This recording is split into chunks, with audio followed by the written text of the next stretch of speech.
प्रसार भारती अभिलेखागार की प्रस्तुति सदाबहार सुनहरे दौर का अनमोल खजाना।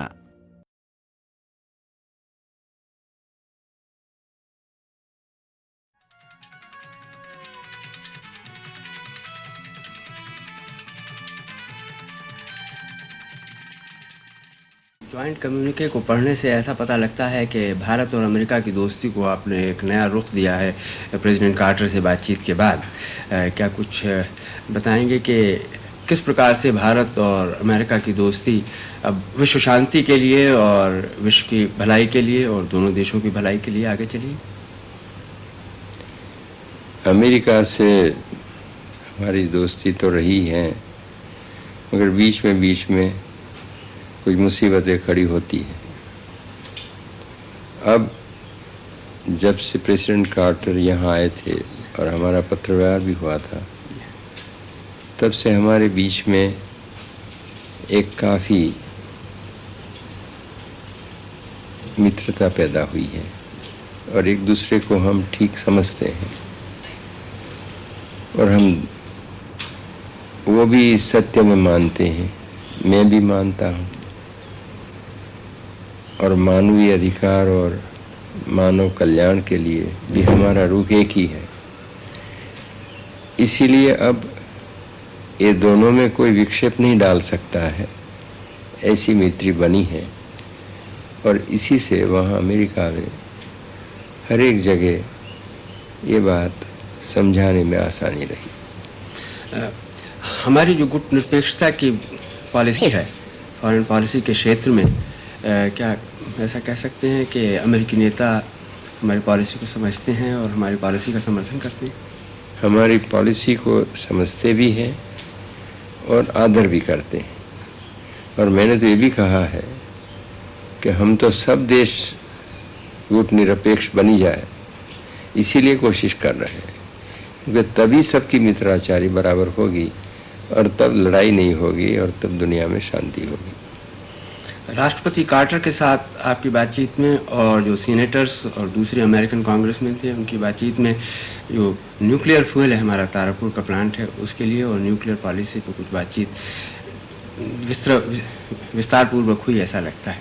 हमारी बातचीत विस्तार पूर्वक हुई और उनकी जो दो कमिटीज़ हैं कांग्रेस की, वो दो कमिटीज़ के मेंबर्स मिले थे और वहाँ चर्चा बिल्कुल काफ़ी स्पष्टतापूर्वक हुई, मगर जो सवाल जवाब पूछते थे उसमें भी कोई खास विरुद्धता थी किसी की, ऐसा नहीं मालूम होता था। समझने के लिए पूछते थे, ऐसा ही मेरे ऊपर असर पड़ा।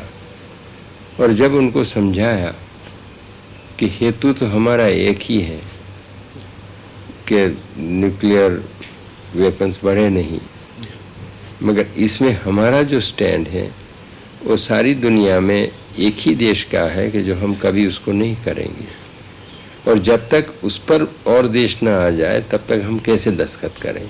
हम तो कर ही रहे हैं, मगर किसके साथ हम दस्तखत करें? जो रोज़ कर रहे हैं उनके साथ कैसे करें? ये जब उनको समझाया तो उनकी समझ में भी आया और इसीलिए दोनों की स्पष्टता इसमें हुई है। निरस्त्रीकरण के क्षेत्र में क्या ऐसा कह सकते हैं कि भारत और अमेरिका के विचार कुछ और नज़दीक आए हैं या कुछ अधिक संतुलन? विचार तो नज़दीक है ही, परंतु उनकी जो एक परिस्थिति है और जिस तरीके से वो बनी हुई है उसमें से निकलना भी एकदम आसान नहीं होता है, मगर वो भी मानते हैं कि होना चाहिए। क्या ऐसी आशा की जा सकती है कि हिंद महासागर में कुछ तनाव कम होगा? वो तो हो ही जाएगा, ऐसा मुझे आशा है। आर्थिक क्षेत्र में किस रूप में और भारत और अमेरिका का सहयोग बढ़ने वाला है? कुछ खास करके व्यापार में ज़्यादा दोनों देश में व्यवहार हो, इस पर भी काफ़ी सहमति थी, मगर मैं कोई आर्थिक क्षेत्र में लेन देन के बारे में नहीं गया था और इसकी चर्चा मैंने की भी नहीं है। ब्रसेल्स में प्रधानमंत्री जी आपकी बातचीत काफ़ी लंबी हुई ईईसी के जो प्रेसिडेंट हैं सर रॉय जेंकिंस से। क्या ईईसी में हमारे माल को जाने के लिए और सुविधा मिलने की आशा है? मैंने उनके साथ बात तो सर्वसाधारण सामान्य तौर पर की थी, खास कोई विषय के लिए नहीं की थी, मगर यही उनको बताया था कि आप लोगों को इस बारे में सोचना चाहिए, खास करके जब जो सारे कंट्रीज़ वहाँ हैं उनके पहले के जो संस्थान थे उनके साथ ऐसा व्यवहार करते हैं तो हमारे साथ दूसरा व्यवहार क्यों करते हैं। तो वो समझे तो सही, और अच्छा ज़्यादा व्यापार में भी कुछ सुविधा होगी ऐसी मुझे आशा है। ब्रिटेन के प्रधानमंत्री मिस्टर कैलागन से आपकी बातचीत किस प्रकार से रही? उनके साथ तो बातचीत हमारी अच्छी होती है। और आप थोड़ी देर के लिए तेहरान रुके थे जहाँ ईरान के शाह से आप? वहाँ तो एक 35 मिनट मिले थे हम, क्योंकि उनकी बहुत इच्छा थी मिलने की, और जो उन्होंने हमारे विदेश मंत्री से कहा था, तो इसीलिए प्लेन रुकना ही था वहाँ, तो एक 35-40 मिनट में हम मिले थे। तो काफ़ी हम दोनों अकेले में मिले थे, मगर बात हमारी बहुत अच्छी हुई। और इस सारे क्षेत्र में बराबर मित्रता सबकी होनी चाहिए, इस बारे में हम सब दोनों सहमत हैं, और इसके लिए मेहनत हमें करनी है, इस बारे में भी सहमत हैं। क्या अफगानिस्तान के बारे में भी कुछ बात हुई? अफगानिस्तान के बारे में भी चिंता होना स्वाभाविक है वहाँ और पाकिस्तान में,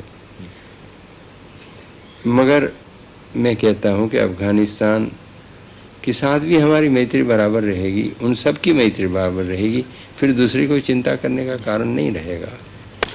संयुक्त राष्ट्र महासभा में जो आपका भाषण हुआ उसकी बहुत देशों में सराहना की गई, और जो अखबार में पढ़ने को मिला ऐसा लगा कि उससे बहुत लोग बहुत प्रसन्न हुए और उन्होंने बहुत सराहना की हमारी नीति की और आपके डिक्लेरेशन की। क्या न्यूयॉर्क में आपके कुछ नेताओं से बातचीत हुई कि उसके बाद और लोग नज़दीक आए? नहीं, मैंने तो जो बात कही वो सबको पसंद आई और सबने वो सराहा था। यही सबने मुझे कहा, जो मिले थे, और सब उसी रास्ते पर जाना तो चाहते हैं, मगर जैसे हमारी भूमिका साफ स्पष्ट है, इतनी सबकी अब तक पूरी जब बन जाए और एक दूसरे के मन में से शंका कुशंका का वातावरण निकल जाए, स्पर्धा की निकल जाए, तब तो बात बराबर ठीक अमल में आ जाएगी। हमारा सवाल तो यही रहा है कि हम किसी के साथ स्पर्धा में नहीं हैं, हम शंका कुशंका में पड़ते नहीं हैं, हम किसी से हमारा डर नहीं है और हम किसी को डराना नहीं चाहते। ये भूमिका हमारी बनी हुई है, और इसीलिए उस भूमिका से और लोगों को भी फ़ायदा मिले ऐसा वो लोग मानते हैं, तो इसीलिए काफ़ी नज़दीक आए।